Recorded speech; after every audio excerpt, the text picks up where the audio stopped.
Hello, everyone. I'm Laura Wingate, Senior Director of Field and National Programs for the Crohn's Colitis Foundation of America. On behalf of the Foundation, welcome and thank you for attending today's program.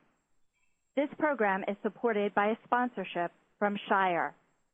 I hope that you all of our webcast participants can see the title slide and hear me okay. For optimal viewing and participation, please disable your pop-up blockers. If you would like to view the presentation in full screen, click the full screen button in the lower right-hand corner of your screen. Press the escape key on your keyboard to return to the original view. Should you need technical assistance, we suggest you first refresh your browser by pressing F5 on your keyboard. If this does not resolve the issue, please click on the menu option in the upper right-hand corner of your screen, then select Support for online troubleshooting. Thanks to everyone who submitted questions in advance of the program. After the presentation, we will open up the program for your questions. We will take as many questions as time allows from both our telephone and webcast participants. Webcast participants can ask questions at any time during the presentation. Click the green Q&A icon on the left-hand corner of your screen. Type your question in the open area and click Send to submit. If you are not able to answer your question, our Information Resource Center can be reached Monday through Friday, 9 a.m. to 5 p.m. Eastern Time by calling 888-694-8872 or by emailing info@ccfa.org.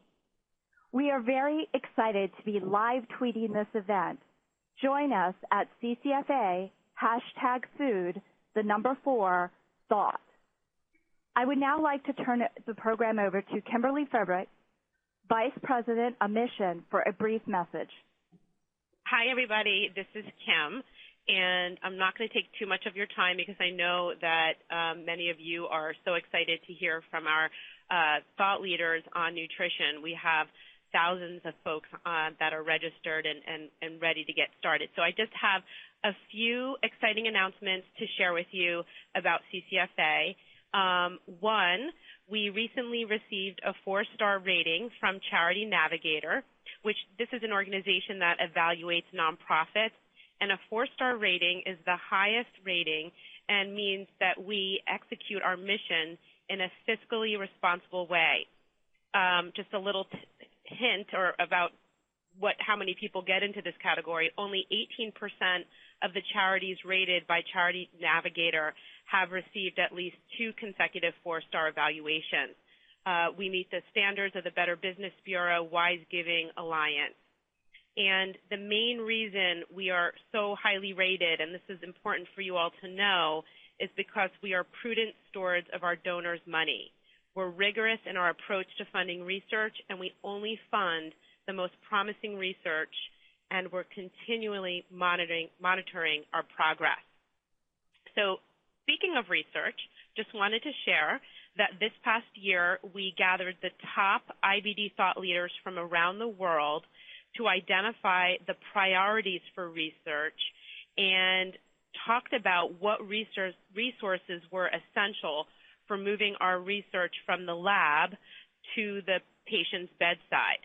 And what we drafted was our master plan called Challenges in IBD Research. If you're interested, this document is available on our website, and it's under the tab About CCFA Research. So you can check it out, and you can see, where we're headed in terms of IBD research. And then just 2 other important events that are coming your way this spring, if you don't already know about it. We have our Take Steps National Walk program that's starting later this month, and there's still a lot of time for you to get involved.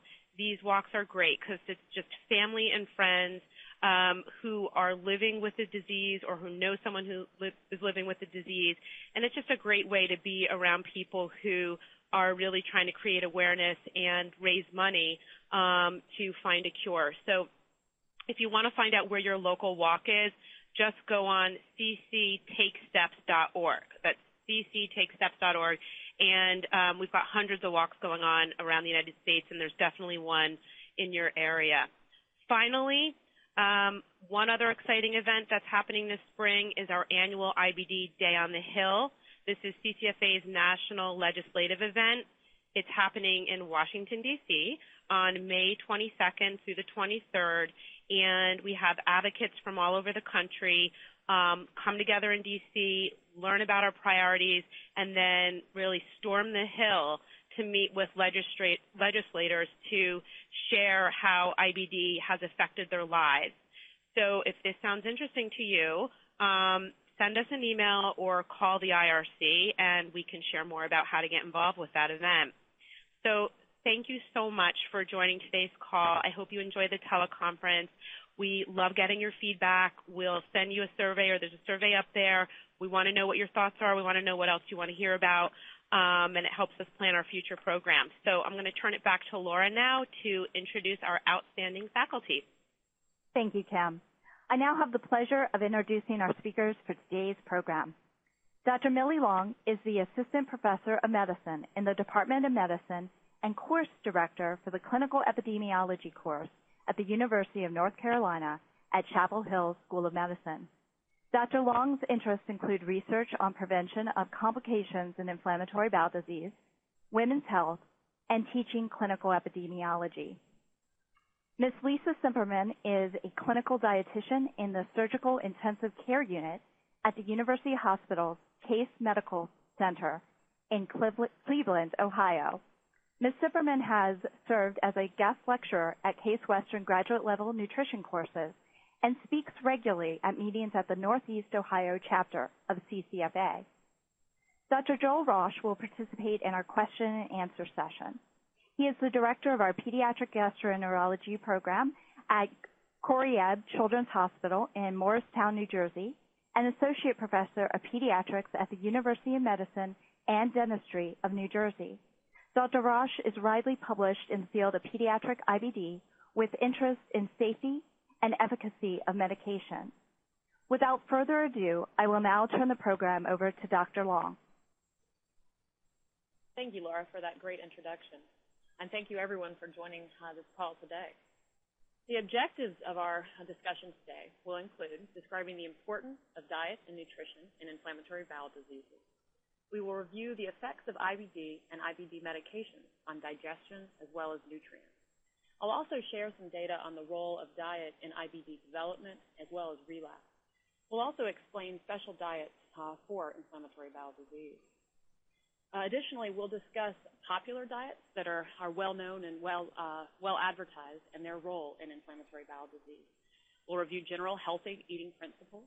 We'll review some suggestions for diet modifications during a flare. And we'll also discuss eating outside your home at holidays and gatherings.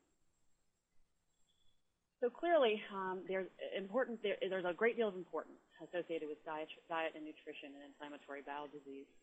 These are important parts of your disease management. Diet is the actual food that is consumed, what you eat, whereas nutrition refers to properly absorbing food and staying healthy, or how you eat. Incorporating good nutrition into your diet is essential. Why is diet important? Well, as many of you well know, we don't know exactly what causes inflammatory bowel diseases. But these diseases are thought to arise from a combination of genetic, immune system abnormalities, environmental exposures, and potentially alteration in the bacteria that live within the gut. And it's possible that diet plays a role in a couple of these factors.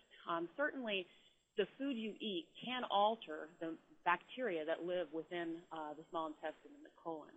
And also, diet can be a component of some of the environmental exposures that may incite disease. Therefore, it could play a role not only in disease development, but in theory, also in disease relapse. Why is it important?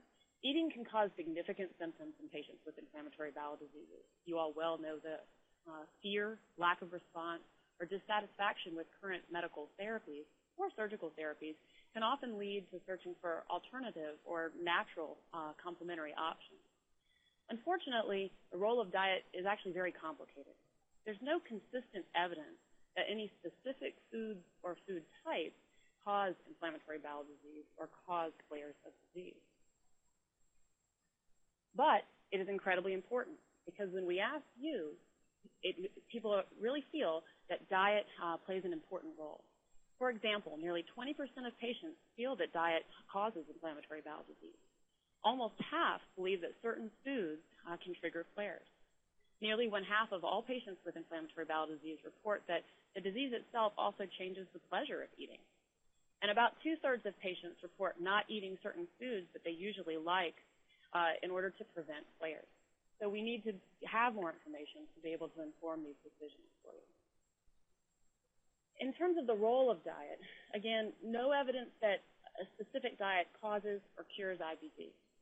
IBD is actually not related to food allergy, but certainly the symptoms can be exacerbated by food intolerance.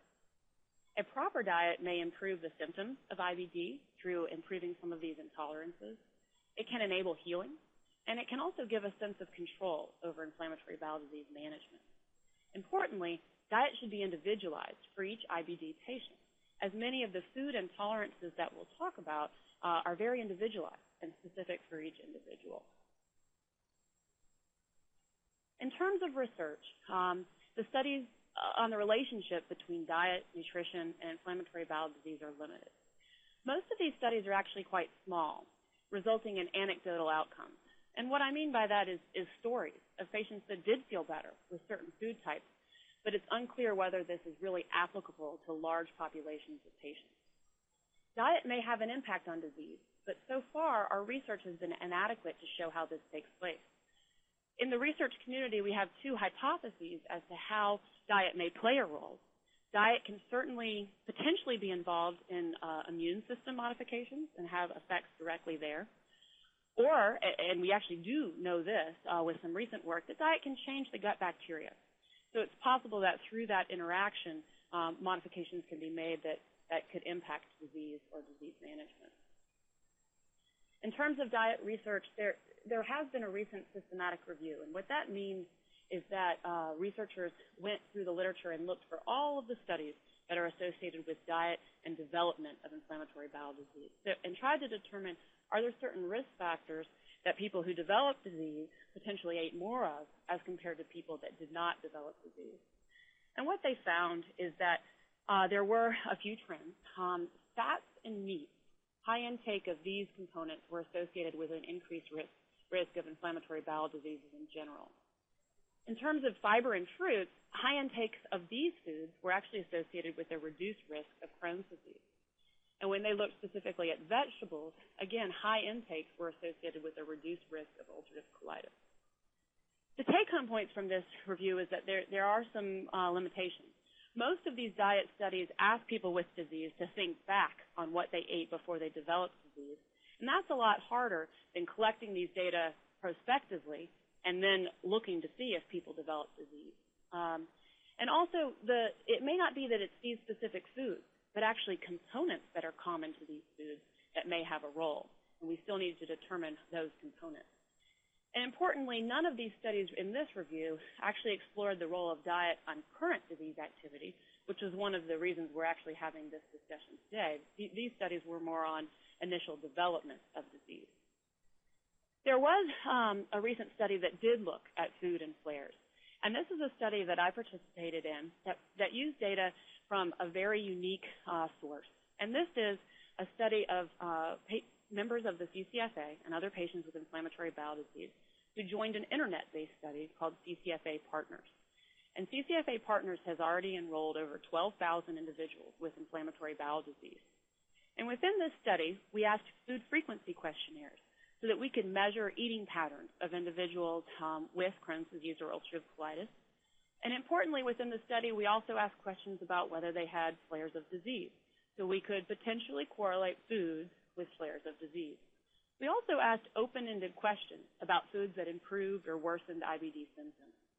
And when we evaluated those questions, we found that foods that more frequently improved symptoms were foods such as yogurt, rice, or bananas, and that foods that worsened symptoms included things like non-leafy vegetables, spicy foods, fruit, nuts, leafy vegetables, fried foods, milk, red meat, soda, popcorn, dairy, alcohol, high-fiber foods, fatty foods, seeds, coffee, and beans. Importantly, there are some limitations to this study as well. All of these data are self-reported. We didn't actually measure what people ate. And that many of the symptoms that worsened could have been related to intolerances rather than actually inflammatory changes. But certainly these data are intriguing and will lead the way for further research in this arena. In terms of the principles of good nutrition, I think it's important to emphasize that nutrition will play a role in many facets of your disease management. Potentially medications may be more effective with good nutrition, healing, immunity, and energy levels, and it may prevent or minimize gastrointestinal symptoms and normalize bowel function. The reason nutrition is important is that because of your disease, you are at risk of malnourishment. There are many factors that can contribute to malnourishment, including a loss of appetite, certainly related to symptoms such as nausea or abdominal pain that can correlate with disease activity. And chronic disease itself can tend to increase caloric needs of the body. Poor digestion and absorption of nutrients, particularly in Crohn's disease, can contribute to malnutrition. And the consequences of certain IBD medications can waste particular nutrients. And we'll touch on that during this presentation. In terms of the digestive system itself, just to orient everyone so we're all on the same page, digestion is the process by which food is converted into substances that can be absorbed by the body. The body absorbs nutrients from food to function properly. And most of the absorption actually occurs in the small bowel, or the ileum. Watery food residue and undigested secretions pass into the large intestine, or the colon, where water is resorbed. And solid, undigested food mixes with bacteria living in the large intestine to form bowel movement. Unfortunately, IBD can affect many aspects of digestion. For those with ulcerative colitis, your small intestine actually works normally in terms of absorption, but the inflamed colon causes urgency and does not reabsorb water properly, resulting in diarrhea. In Crohn's disease, the inflamed small intestine is less able to fully absorb the necessary nutrients and can contribute to malnutrition. And because that food is incompletely digested as it travels through the colon, you can actually also have increasing diarrhea because of that. So in summary, when you think about all of these factors together, there are many things that contribute to an overall state of malnutrition. Certainly inadequate intake related to symptoms or food aversion, nausea, abdominal pain, a malabsorption due to active disease, or for those of you that have had a surgical resection of bowel, that limits absorption in the small bowel. The diarrhea itself can cause significant GI losses, particularly of some nutrients. Vomiting itself does as well. Some of the medications that we use to control inflammation in those with inflammatory bowel disease also are known to waste nutrients. And for those on some particular medications, I listed a few here, prednisone, sulfasalazine. We'll review what specific supplementation may be useful to overcome this.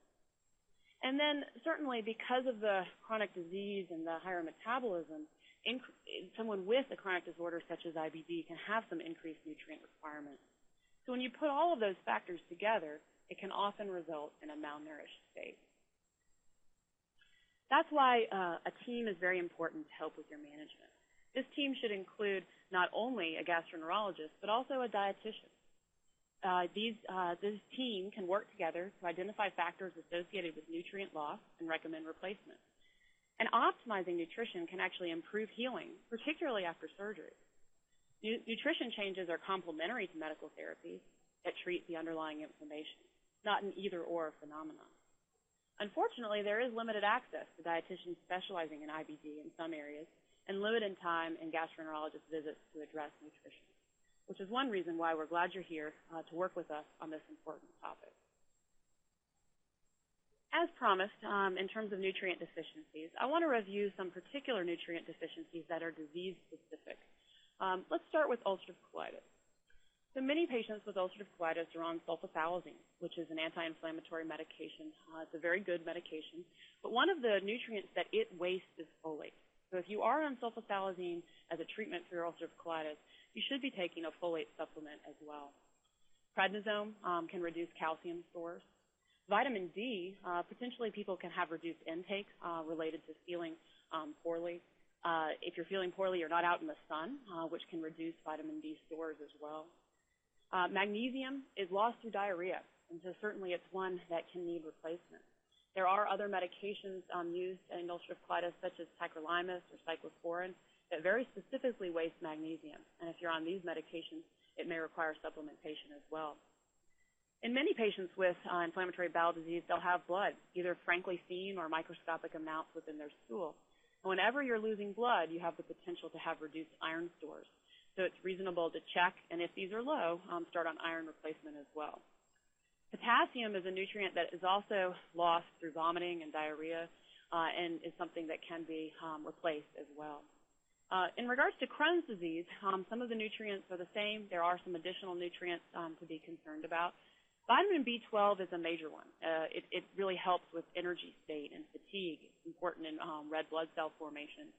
And individuals with severe inflammation or who've had surgery on the ileum, part of the small bowel, don't reabsorb B12 as they should, and therefore B12 supplementation can be needed. Vitamin A can be associated with upper GI tract involvement or resection. You can have fat malabsorption. Again, as with ulcerative colitis, if you're on prednisone, calcium may need to be replaced. Vitamin D, for the same reasons as with ulcerative colitis.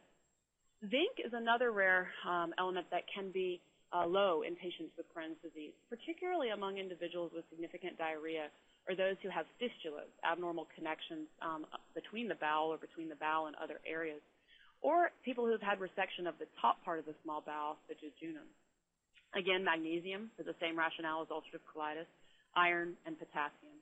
So these are all nutrients based on your own individual state that may be reasonable to think about replacement.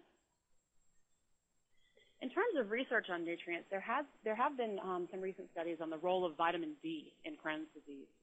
Interestingly, higher levels of vitamin D are associated with a reduced risk of development of Crohn's disease. In other words, it seems to be protective for Crohn's disease if people do have appropriate levels. When you look at individuals with inflammatory bowel disease, vitamin D deficiency is very common, and it's independently associated with lower quality of life and greater disease activity.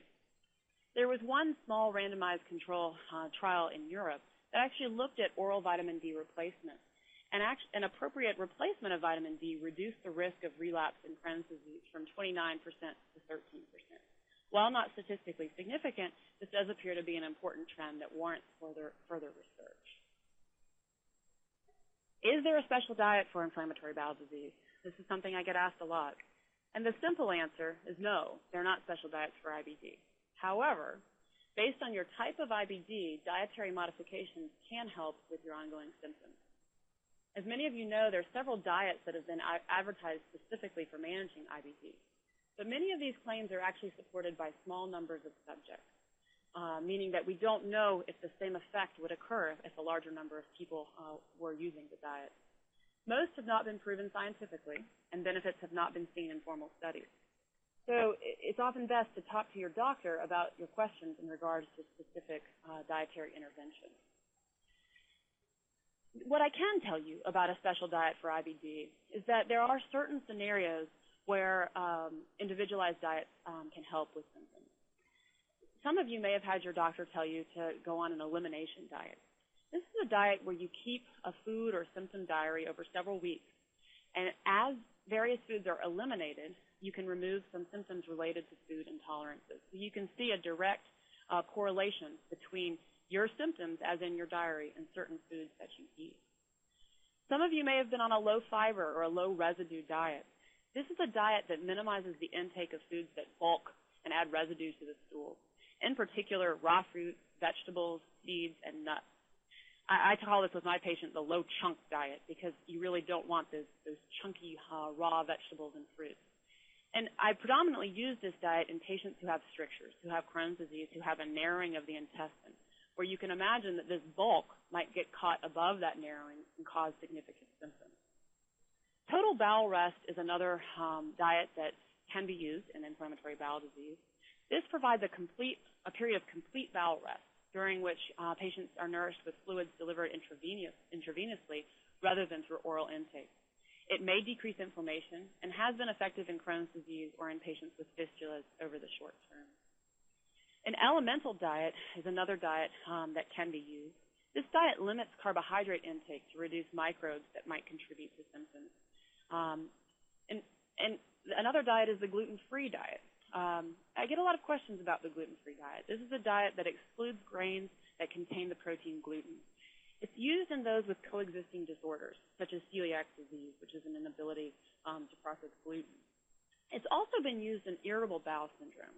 And interestingly, in a study of IBS, gluten can increase intestinal permeability, meaning the leakiness across the bowel. And by avoiding gluten, patients can have improved diarrhea symptoms in these individuals with irritable bowel syndrome. And this is potentially most related to those that have some of the genetic markers for celiac disease without actually having overt celiac disease. So in other words, this diet is often used in coexisting disorders, but not necessarily specifically for IBD. So what are the key messages about diet? Diet cannot prevent IBD, unfortunately. It cannot provide sustainable disease control. Diet can help with symptoms while disease is being treated in other ways.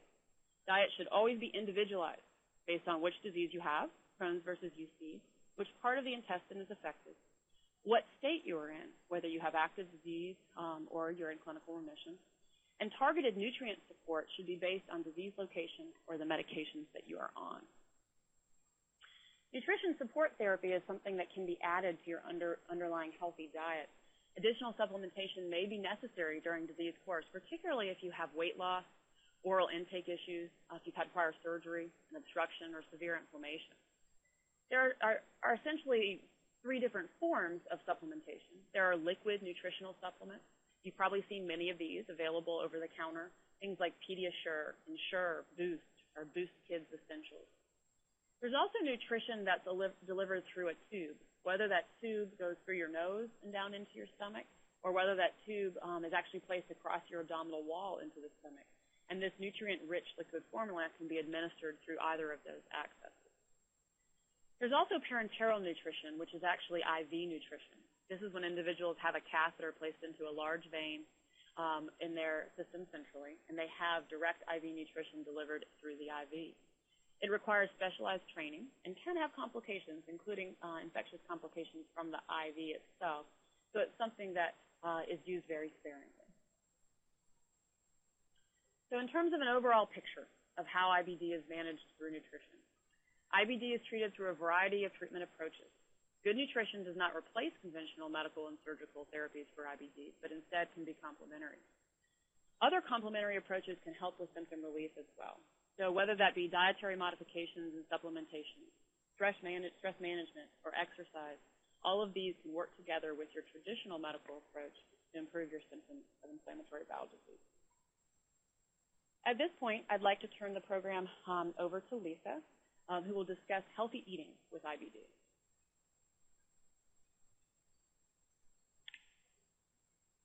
Thank you, Dr. Long. I'm Lisa Simperman. As Dr. Long so clearly emphasized, no specific diet has been proven to control or cure the symptoms of inflammatory bowel disease. But certainly a quick internet search shows that many, many options exist. And in fact, there are many anecdotal stories and dramatic stories about diets curing IBD. Hopefully, we will help you better evaluate this information that's out there.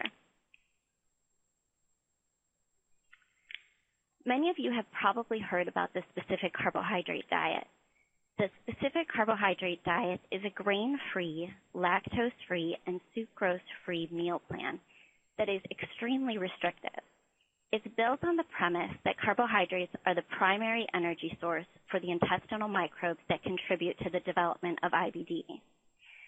Some individuals believe these carbohydrates in particular spur the formation of acids and toxins that can injure the small intestine, destroying the very enzymes that allow for carbohydrate digestion and absorption in the first place. The problem with this is that we have no evidence to directly support the specific carbohydrate diet. Overall, I think that this is a diet that promises more than it delivers. Again, as I said, it's very restrictive. It can be difficult and time-consuming to follow. In addition, because it's so restrictive, you may not be getting all of the nutrients that you need in a balanced diet. Furthermore, excluding starchy vegetables and grains eliminates dietary sources of short-chain fatty acids. Short-chain fatty acids are the preferred fuel source for the cells that line the colon. Boosting the amount of short-chain fatty acids in the large intestine may actually decrease symptoms of IBD. There are also some inconsistencies. It does allow foods like legumes that are known to contain certain carbohydrates that may not be digested well. Overall, I can't say that I would necessarily recommend the specific carbohydrate diet, but if you are adamant about trying it, I would really encourage you to work with a dietitian to make sure that you're meeting all of your nutrient needs, and also discuss it with your doctor as well. Another diet that's gaining popularity is the low FODMAP diet. FODMAP is an acronym that stands for fermentable oligosaccharides, disaccharides, monosaccharides, and polyols. So quite a mouthful. So you can see why they just shortened it to FODMAP. This dietary approach is actually pretty interesting. It has been used to minimize symptoms associated with irritable bowel syndrome. Irritable bowel syndrome is significantly different from inflammatory bowel disease. However, individuals have found that by going on the low FODMAP diet, they can reduce their symptoms of gas and bloating. It does require careful label reading. Discussing exactly what foods are low FODMAP is beyond the time frame that we have here. But if this is something that you're interested in, it may be helpful with symptom control, and planning with a registered dietitian can result in a nutritionally complete diet. High protein diets. So I'm sure that most of us are familiar with the Atkins diet. I'll tell you right now that you would be hard-pressed to find a dietitian who is an advocate of the Atkins diet. It emphasizes meat, cheese, eggs, and all of which are sources of saturated fat and protein. It limits grains, fruits, vegetables, and dairy products, all of which contain important nutrients. There are a host of problems that can come along with the Atkins diet, such as electrolyte abnormalities, dehydration, problems concentrating. Your brain actually requires a certain amount of carbohydrates to function optimally. It can cause bad breath and constipation. Diets high in red meat have been associated with an increased risk of prostate and colon cancers. So beyond just not being helpful for IBD, it can also contribute to other chronic diseases. Lack of fiber and other nutrients may increase the risk for heart disease, stroke, diverticulitis, and cancer. So again, if you did come to see me, this is probably a diet that I would try to talk you out of. Along the lines of other high-protein diets, we have the South Beach diet and the paleo diet. The South Beach diet is actually built on the premise of the low glycemic index. So these are foods that don't cause a sharp increase in your blood sugar levels. It is largely promoted for blood sugar control and for weight loss. It's a healthier version of Atkins because it limits disease-causing saturated fats, but it also limits some nutrient-dense foods like carrots, watermelon, bananas, and pineapple. Another issue with the South Beach diet is that since it is directed towards weight loss, the menus average about 1,200 calories per day. With this calorie level, it's fairly difficult to meet your vitamin and mineral needs, and it's unlikely to meet your calorie needs as well. The paleo diet is a very, very trendy diet. It's built on the premise that if a caveman didn't eat it, you shouldn't either, which is interesting because I'm not a prehistoric expert, but I'm pretty sure that cavemen had a shorter lifespan than we do now, and our environment is vastly different. So really, all the paleo diet is a high-protein diet in different clothing. presented in a slightly different way. It eliminates refined sugar, dairy, legumes, and grains, but does allow meat, fish, poultry, fruits, and vegetables. Do I think that either of these, again, are something that I would recommend?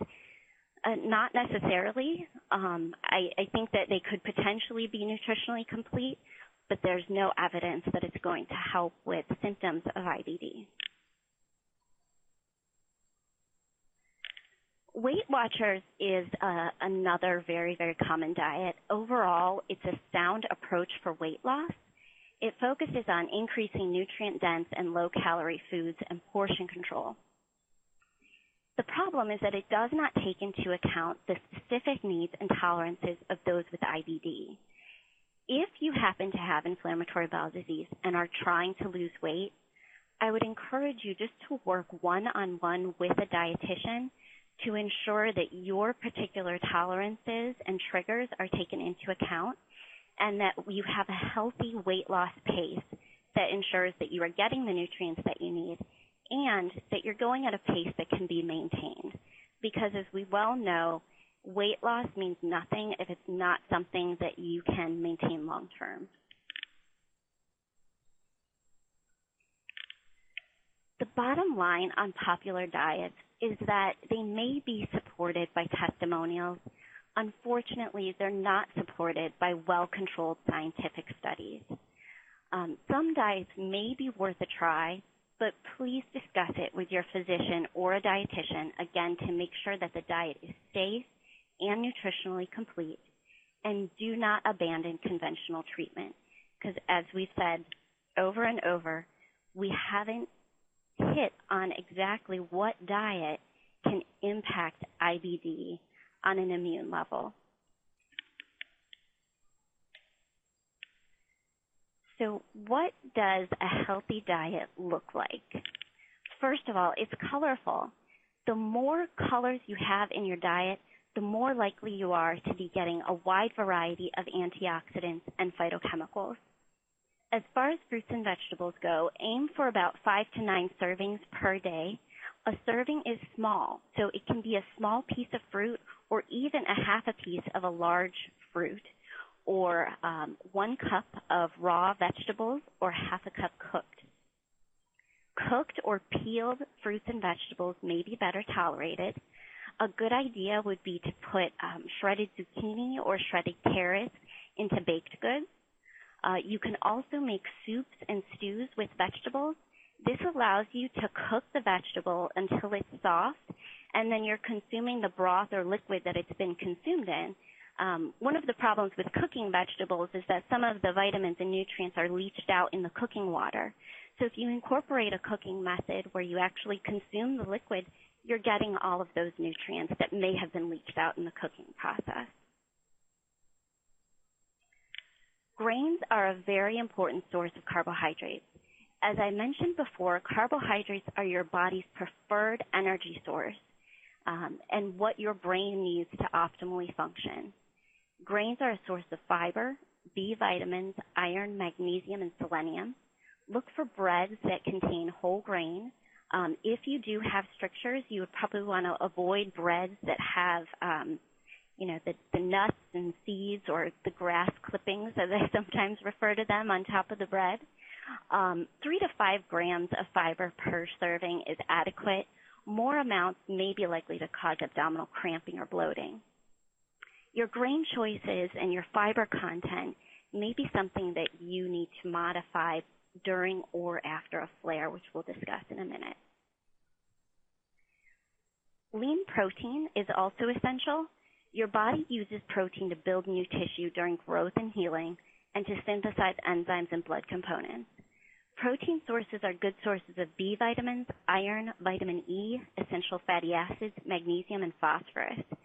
Some food sources are things like eggs, beef or pork tenderloin, lean ground beef, chicken or turkey without the skin, fish. Hard cheeses are often lower in lactose for individuals who are lactose intolerant. Greek yogurt is a great source of protein, and nut butters as well. Dairy products are an important source of protein as well, and of calcium and vitamin D and phosphorus. Obviously, food sources are things like skim or 1% milk. If you're lactose intolerant, again, most hard cheeses are lower in lactose. Yogurt is typically well tolerated because of the probiotics that it contains. Some alternates to milk would be things like soy milk, almond milk, or rice milk. One thing to note with almond milk or rice milk is that they're relatively low in protein. So it's just something to be aware of if you're looking at your protein intake. 3 servings of one of these options will generally meet your calcium and vitamin D requirements. So what are some practical bottom line recommendations? Eat to maintain your weight or increase your calories by about 250 to 500 calories a day for weight gain. Really, your weight is the best indicator of if you're consuming enough calories or not. To get a good idea of your protein needs, divide your weight in pounds in half. Aim for that amount of protein per day. As far as fluid and electrolytes go, again, divide your weight in pounds by half and aim for that amount of fluid in ounces per day. Make sure that you increase your fluid intake if you're having diarrhea or after exercise. And you can replace electrolyte losses with things like Gatorade or Powerade.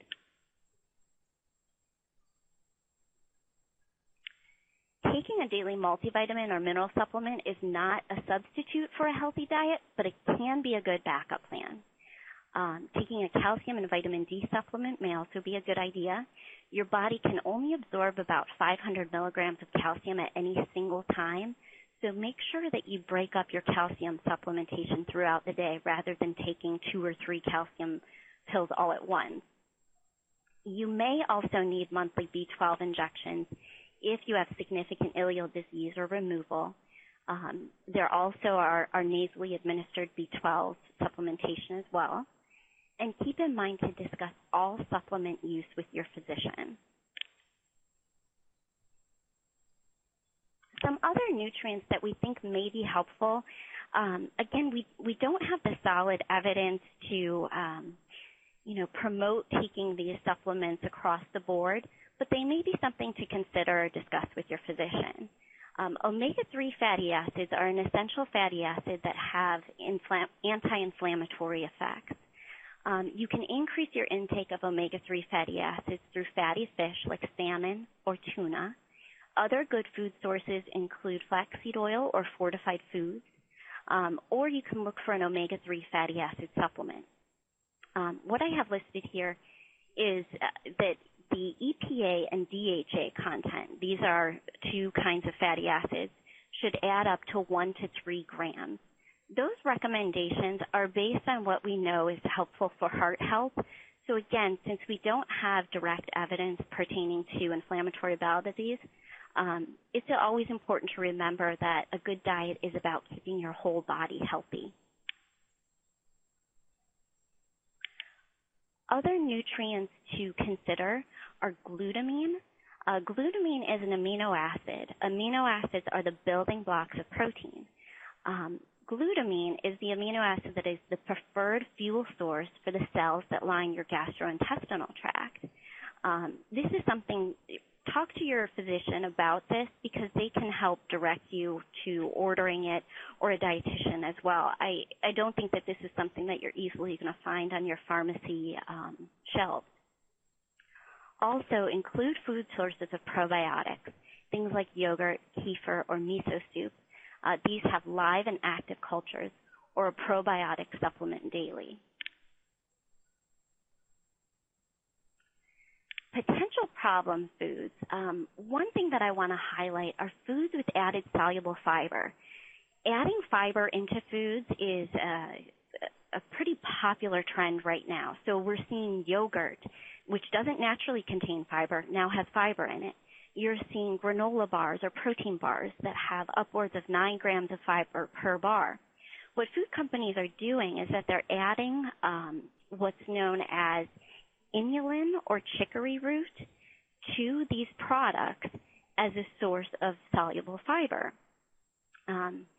It's well-intentioned, I guess. You know, we all know that Generally, increasing fiber intake is important for the American population, but I think that what we're seeing is with this increase of soluble fiber, particularly from inulin or chicory root, it can contribute to symptoms of abdominal pain, bloating, or gas. So what you can do is look at the ingredient list and just take a note of how much you're actually consuming of this added soluble fiber, and maybe consider trialing eliminating it from your diet to see if it helps with symptom improvement. Other things that can be problematic are artificial sweeteners or sugar alcohols. Sugar alcohols in particular can cause diarrhea.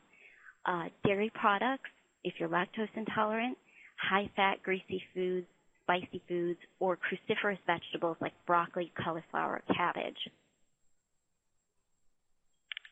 During a flare, you may need to limit your insoluble fiber.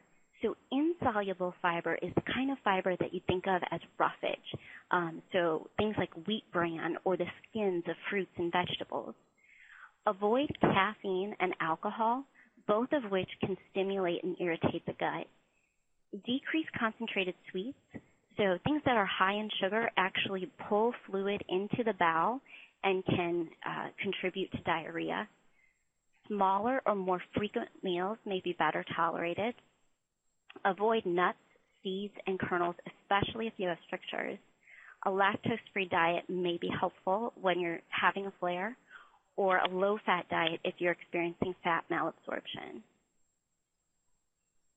You may need a high-calorie, high-protein nutritional supplement, as Dr. Long had mentioned earlier, like Boost or Ensure, or you can always try making your own smoothie. Some great additions are things like Greek yogurt or kefir, fruits like bananas, melon, pear, or even avocados for a healthy dose of monounsaturated fat. Other foods to include during or after a flare are things like diluted juices, so half juice, half water, applesauce, canned fruit, oatmeal, plain chicken or turkey. We're talking about a fairly bland diet, cooked eggs or egg substitute, mashed potatoes, or white bread. It's important to note that this diet is not meant to be followed long term. You're going to want to add the fiber back into your diet and get back to eating a normal, healthy diet that we discussed earlier. Restaurant meals can be somewhat of a landmine. Overall, it's very important that you check menus online before you go out so you can read descriptions carefully and even potentially call ahead to let them know that you may need some modifications. Don't be afraid to make special requests. It is a service industry, and they are often more than willing to make adjustments. Know your trigger foods. If you know that something has caused a problem in the past, avoid it.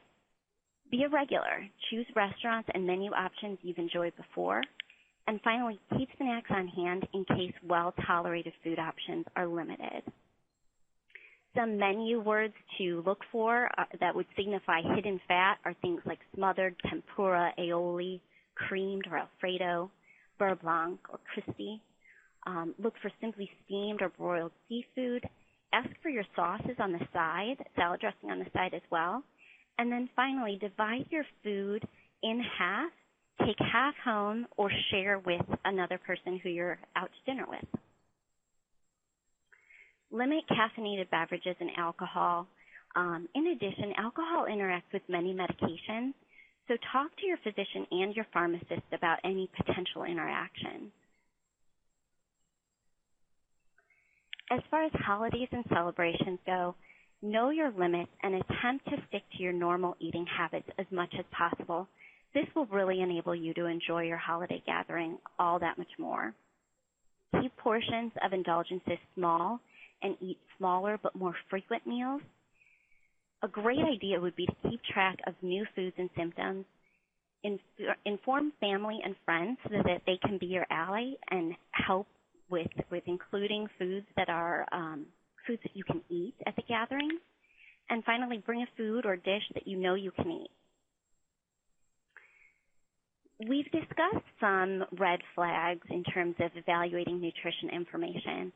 If it promises a cure or if recommendations are based on only one study, if the testimonials are overly dramatic, all these can be red flags that potentially you're not getting the best nutrition information.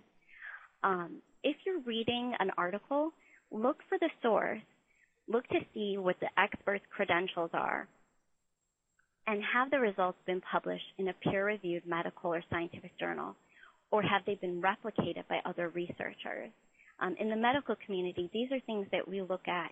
Even with a good study, we still like to see those results replicated to make sure that it's a true result. Some additional resources that may be helpful to you are the website of the Academy of Nutrition and Dietetics at eatright.org. Here you can find a registered dietitian as well as get other nutrition and health information. Other resources for general healthy eating are choosemyplate.gov. The CCFA has some great resources on their website. And finally, there is an app for that. So there is an app for the iPhone called GI Buddy, which can be helpful in tracking your food intake as well as symptoms. And this concludes this part of the presentation. Thank you so much for your attention. I really do appreciate it. Hopefully it was helpful to you. Thank you very much, Dr. Long and Ms. Zimmerman, for your informative presentation. It is now time for the question and answer part of our program. For everyone's benefit, please keep your questions general, without many personal details, so our faculty can provide an answer general in nature. In the interest of time, I will also ask that you keep your questions related to the topic of nutrition. You are always welcome to contact the Information Resource Center if you have other questions. If you are joining us by the web, simply click the green Q&A button on the lower left-hand side of your screen. Type your question in the open area and click Send to submit. Operator, can you please give instructions to our telephone audience? At this time, if you would like to ask a question, please press star, then the number 1 on your telephone keypad. If you would like to withdraw your question, press the pound key. We'll pause for just a moment to compile the Q&A roster.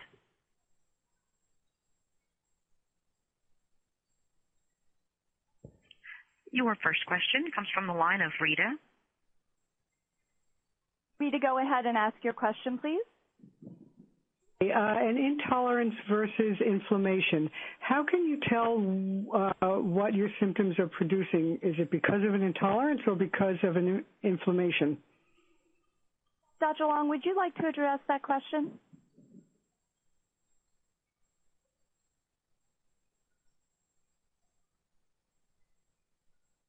Dr. Long? Are you able to answer the question about food intolerance versus inflammation? Yes, thank you, Rita, for your question.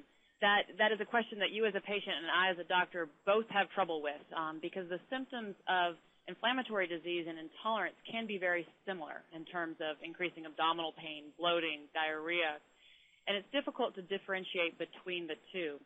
One of the ways that can help is if it is more of an intolerance, kind of keeping a food diary and noting are there certain foods that exacerbate those symptoms. The other thing is the time course. If it is more of an intolerance, that can be episodic. An inflammatory type symptom often continues and can worsen.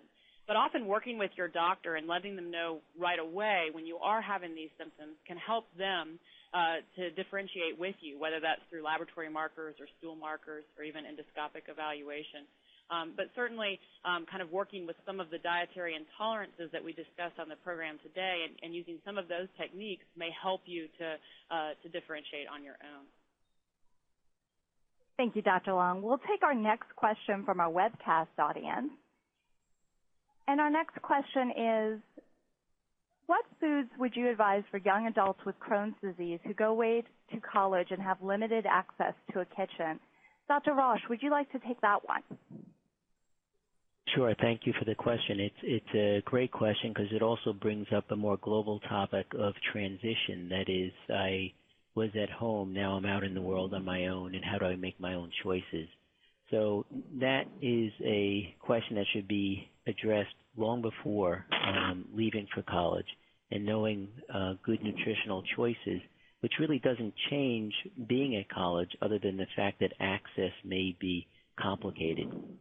So addressing the question before you leave so you could do some meal planning before you go is very helpful. And in truth, the average teenager, young adult, fast food is probably a staple for many people, and we recognize that that's not ideal. So going to fast food restaurants while other folks around, like parents, or even discussing it with your medical team beforehand, because there are healthy choices to be made there as well as on your own. So it's something that really requires pre-planning. That's the best way to handle that. Lisa, do you have anything to add? I think that Dr. Rausch explained things very well. The only thing that I would add would be that it's important to remember that when you're not having a flare, the most important thing is just to simply follow a healthy diet. So there probably are options available, but it's just having the willpower and the motivation to make those healthy choices. Thank you. We'll take our next question from the web, and this question comes from Suzanne. Suzanne wonders, would it be possible to address the role of vitamin D in pediatric Crohn's? She has a 10-year-old daughter, and she's having trouble with excess fat-soluble vitamins, but wants to understand the RDA recommendations around vitamin D. Okay, thank you. So vitamin D is definitely a hot topic because it ties in both bone health and musculoskeletal health. Is important for both the pediatric and the adult patient with inflammatory bowel disease, especially Crohn's disease. And where it impacts the growing child the most is ultimate growth potential. There is emerging data that vitamin D is an antioxidant and therefore may exert anti-inflammatory properties as well. So it is recommended that in the spring we monitor vitamin D levels once a year, and usually it's in the spring on all our patients with pediatric inflammatory bowel disease. And there's a difference between maintenance and supplementation or repletion. So if I want to replete the patient, I get a vitamin D level and I find that it's low, I will use a short course, usually 4 to 8 weeks of a relatively high dose of vitamin D to normalize that level. I think the question was about what about maintenance vitamin D? And for a 10-year-old, 800 to 1,000 units a day would be what we would recommend. And the average multivitamin has 400 international units of vitamin D, so it would require some supplementation above just a multivitamin. In addition, we should probably talk about calcium. So for a 10-year-old, we would recommend somewhere around 1,000 to 1,500 milligrams of elemental calcium a day. And as Lisa mentioned in her presentation, it's best if it's split, let's say 500 twice a day or 3 times a day. Thank you. Our next question also comes from the web, and this is from Gary.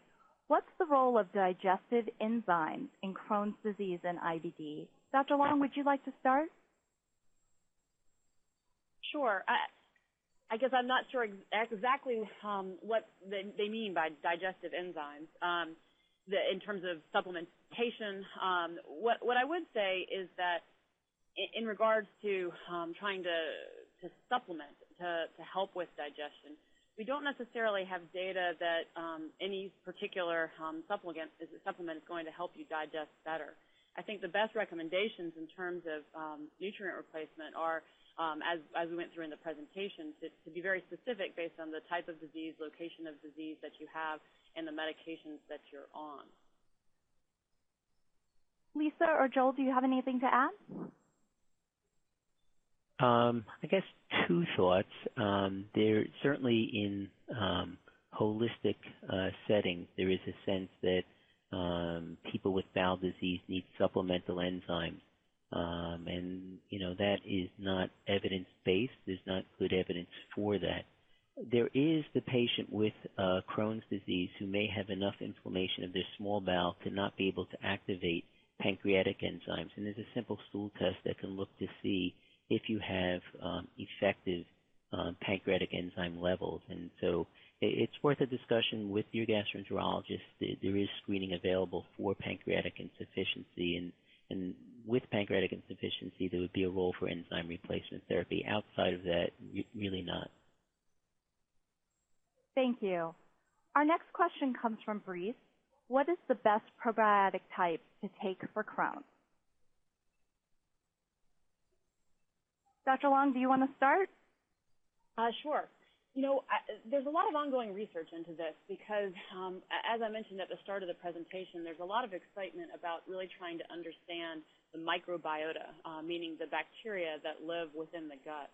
Because we do think that alteration of that bacteria can potentially play a role in disease activation or even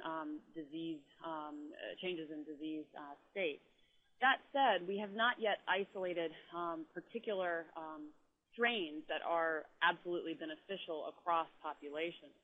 I think that the best data in terms of specific probiotics actually lies in the arena of individuals that have had ulcerative colitis and have had surgery to remove their colon.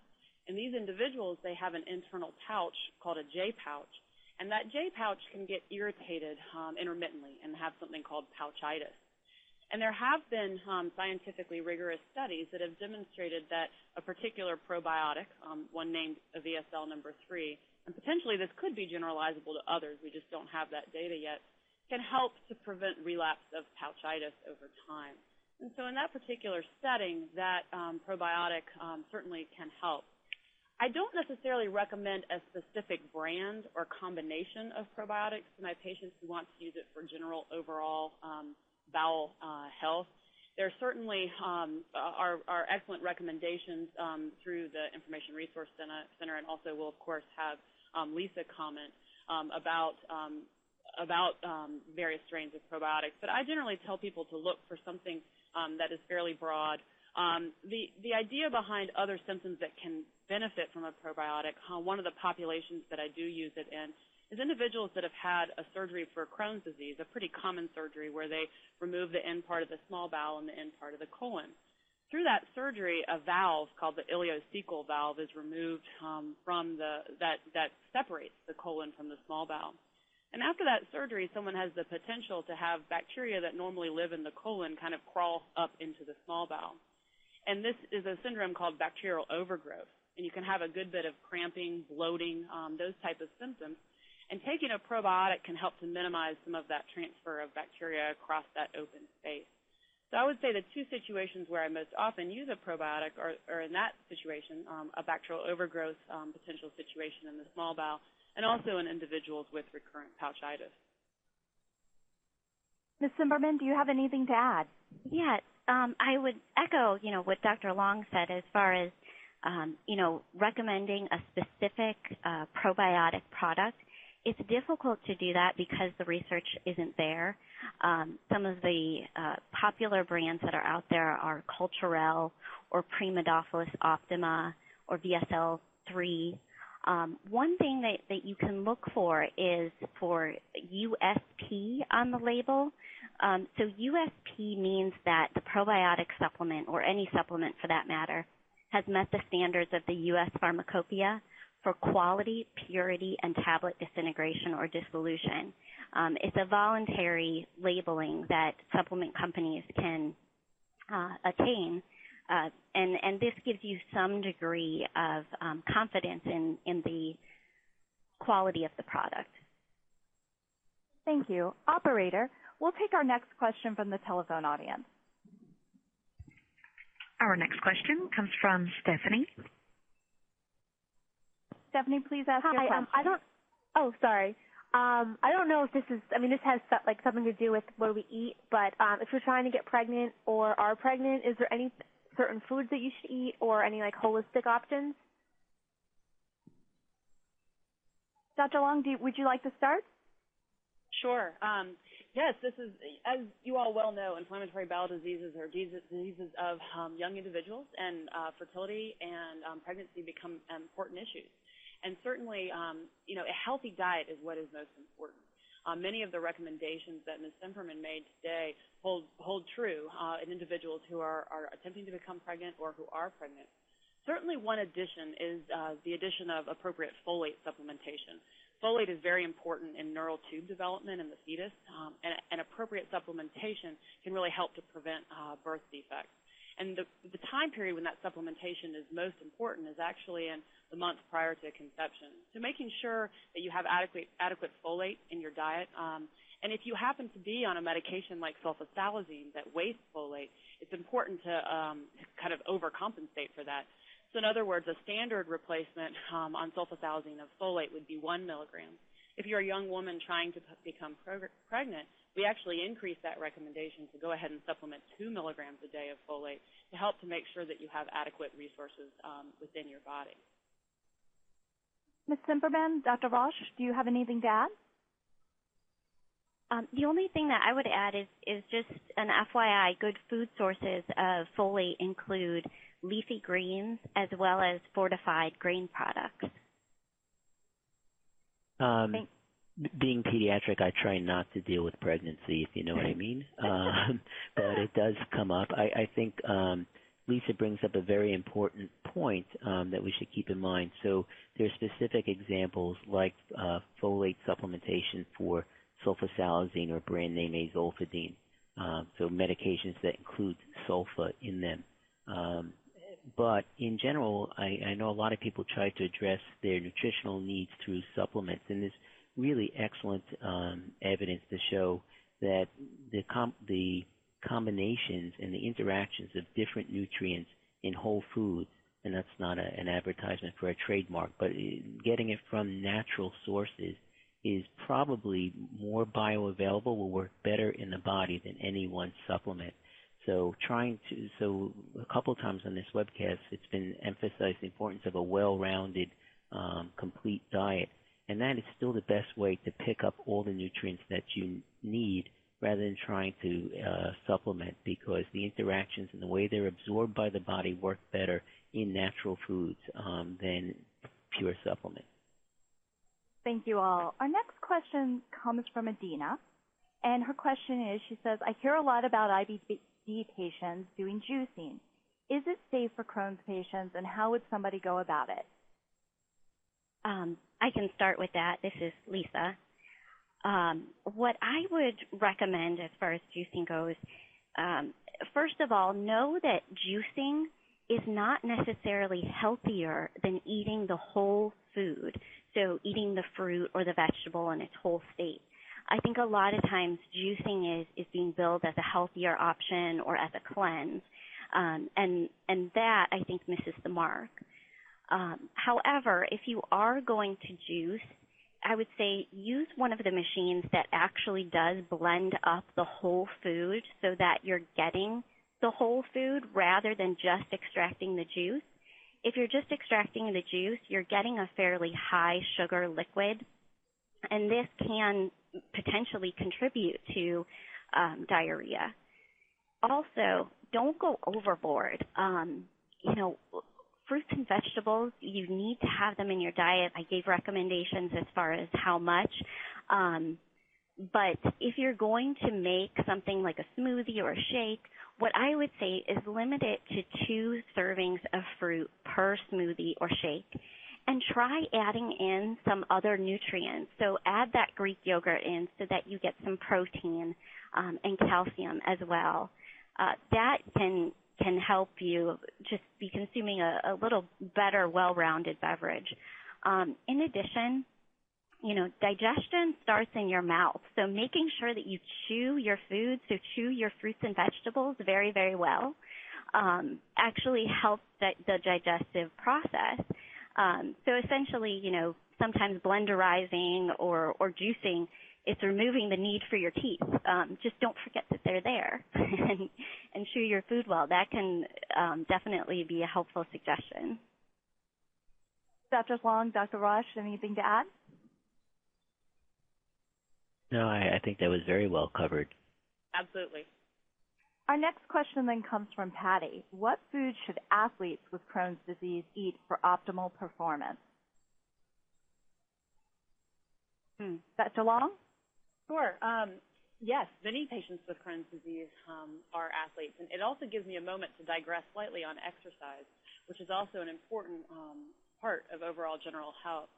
We actually recently, within the CCFA Partners study, did a study looking at exercise, and in a group of patients with Crohn's disease who were in remission, those who exercised actually had a twofold reduced risk of having a flare 6 months later. Now, some of that can be related to the fact that people who are in a deeper remission were more able and felt better enough to exercise. But there may be a role of exercise in terms of maintaining overall health, and so it's something to consider and add to your regimen as well as diet. Now, dealing with the athlete who has Crohn's disease, I think we need to take into consideration that an athlete burns a great deal more calories, and that certainly while we made some general dietary recommendations, you certainly need to increase the caloric intake you require based on your expenditure. I wouldn't necessarily change the recommendations. I would just change the potential that you may need a greater caloric intake, still using the general principles we discussed of healthy eating. Ms. Zimmerman, anything to add? I would absolutely agree with that. Increasing your calorie intake, and also athletes do need slightly higher amounts of protein as well. And then also it's imperative that, you stay hydrated and replace electrolytes that may be lost through profuse sweating. And Dr. Walsh, anything to add? Yeah, I think we've hit on two really important themes that I would like to emphasize for the pediatric patient. We talked about growth and musculoskeletal health, and one of our long-term goals in treatment of IBD is bone health. And exercise is really been shown to be critically important to maintaining bone strength and decreasing risk of fracture. So not just the athlete, but the everyday person getting some exercise at least 3 times a week, and especially if it can include weight-bearing exercise, is probably one of the most important things you could do for your bone health. The other thing, too, and I think it might be one of the main reasons why this webinar is so well attended and why nutrition is such a hot topic, and that's the really powerful emerging research on the connection between the brain and the gut, and how one feels truly affects their IBD outcome. And so we all know that if we eat right and we get exercise, we feel better, and it actually probably translates into some true anti-inflammatory effect. So exercise and nutrition go hand in hand to a holistic approach to treating your IBD. So I think that's very important to keep in mind. Thank you. Operator, we'll take our next question from the telephone. Our next question comes from the line of Yvonne. Yvonne, your question? I'm sorry. Why is there a difference between certain foods like regular canned tuna? It doesn't like me, but albacore tuna, I have no problem. Dr. Long, would you like to start? Absolutely. I think that this hits at one of the central messages of our talk, which is diet is a very individualized thing. What we've heard here is that there are definitely different characteristics of her symptoms based on different format of the tuna itself. And I think that likely has to do with other components that are being added to the version of tuna that Yvonne is eating. And it goes back to kind of our discussion of really understanding these dietary intolerances, that if you can keep a food diary and say, oh, look, this certain thing really did cause me more symptoms than that. These symptoms may be more intolerant symptoms than actual inflammation symptoms, but certainly we want you to avoid those intolerant symptoms as much as possible. And so, I can't tell you exactly why that component of that particular tuna is worse, but I would tell you that this is common, and knowing the individualized triggers for you of these symptoms are important, and potentially avoiding those triggers can help you with overall symptom management. Ms. Zimmerman, would you like to follow up? The only thing that I would add is that I think that this particular case exemplifies why it's also important to try different versions or different brands potentially of foods rather than just simply cross them off your list. Tuna, for example, is a great source of protein and omega-3 fatty acids. So, if you just stopped with that one can and didn't try the albacore, you could potentially be missing out on a great protein source. And Dr. Roche, do you have anything to add? Only that this obviously shows a lot of insight in being able to individualize your diet and care, which I think both Ms. Zimmerman and Dr. Long have stressed, and I think that's an important take-home message. Thank you. Our last question for today's teleconference comes from Craig. Where can I get information on diet associated with colectomy, J-pouch, or ileoanal anastomosis? Dr. Long, would you like to start? Sure. I think that the unique thing about the surgery that this individual is asking about is this is the surgery that individuals with ulcerative colitis undergo to remove the colon and form a new reservoir called a J-pouch. That's the small bowel that forms that pouch.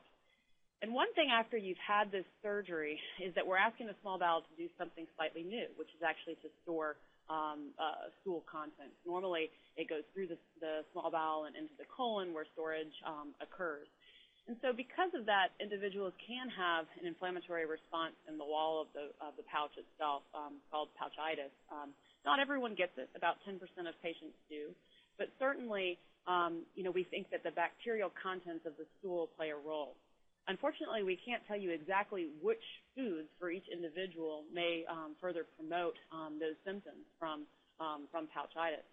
But as I mentioned earlier, there are reasonably good data, and I would say these are the best data we have in regards to the use of probiotics, and that if you do find yourself in the situation where you have recurrent pouchitis symptoms, which may be symptoms of diarrhea or cramping, abdominal pain, even low-grade fever, those symptoms often are treated with an antibiotic to treat the immediate symptoms, but that a probiotic may be helpful. The other thing is that without the colon's main job is to draw water out of the stool, you're certainly going to have a little bit more trouble digesting things that are bulkier and bigger and require potentially more absorption. So some of my patients who've had that particular surgery may have a little bit more intolerance to raw fruits and vegetables and lettuce, and mostly because of the fact that the colon isn't there to really pull out a lot of the additional water, and sometimes you can even see some of that pass through undigested.